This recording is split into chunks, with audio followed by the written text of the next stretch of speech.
पंढरीनाथ महाराज की, कन्हैया लाल की, खानदेश की, कन्हैया देश की. मंचस्थ विराजमान आदरणीय श्री माऊली,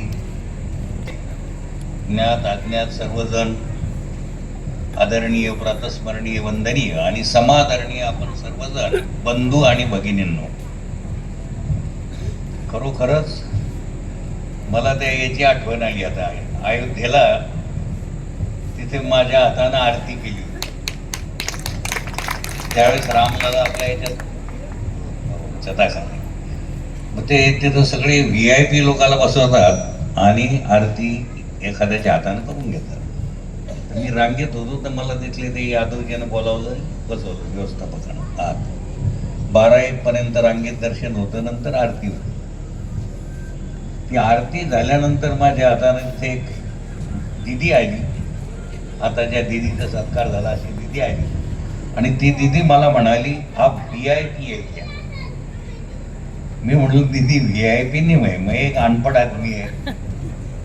बोले आपको बुलाया कैसा फिर यहाँ पे? तो उसका एक कारण है, ये माधव जी के यादव जी जो है इनके समझ में आया होगा कि राम जी को जुड़े हुआ बंदर दिखता, ऐसा उनकी नजर में भी आया होगा.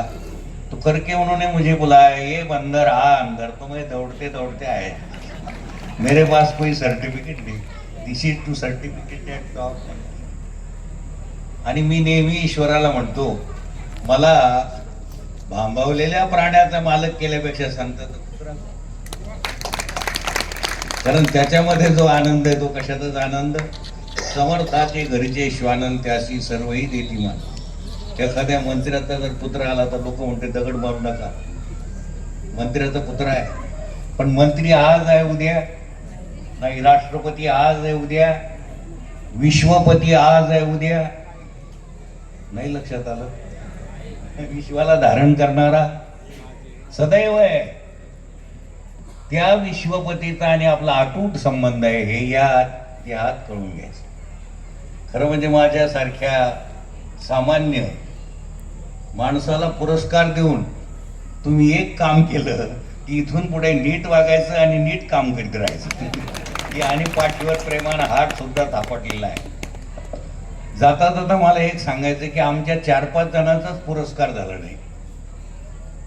हे जे मिळालं ना आम्हाला पुरस्कार, तुम्ही जर विचार केला तर प्रत्येकाला पुरस्कार मिळालेला आहे. पंतप्रधानाला आधी देह मिळाला, नंतर पंतप्रधानपद. म्हणून हे देह म्हणजे गॉड गिफ्ट आहे, देवानं दिलेली मोठी देणगी आहे. हे शरीरासारखी देणगीच नाही. आता हे वृक्ष हलतं कशामुळं? वाऱ्यामुळं. आणि हे कशामुळं हलतं? याच्यातलं वारं जर गेलं तर जा म्हणतात घरी घेऊन. बरोबर आहे का नाही? फक्त एकच मागायचं आपल्याला या वारकरी मंडळाच्या निमित्तानं, या सगळ्यांच्या हा जो विश्वस्त वर्ग आहे, मला तर वाटतं याचं नाव कन्हैया देण्यापेक्षा कन्हैया आहेच फक्त प्रगट व्हायचं. हा कान्होबा आहेच फक्त प्रगट व्हायचं.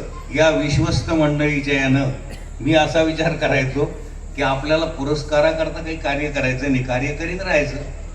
परवाला अभिमानानं सांगतो 300 वडारी लोक माळकरी झाले एकाच वेळेस. आणि त्यांचं ते बोलणं ऐकून, भजन ऐकून,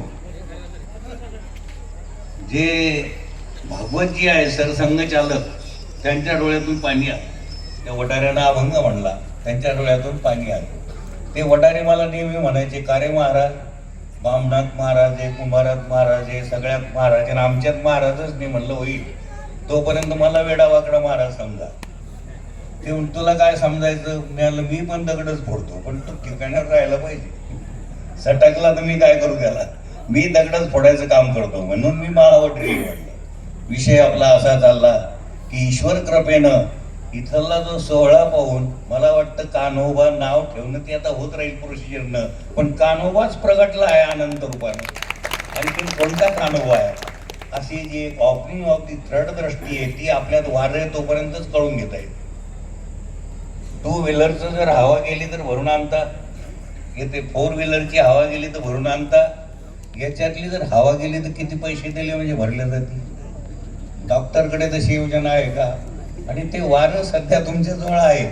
फक्त एकच मला म्हणायचं, तसं तर नाहीच तुमच्यात, पण यदा कदाचित माझ्यासारख्यात जर असेल तर अहंकाराचा वारा शिरू देऊ नका.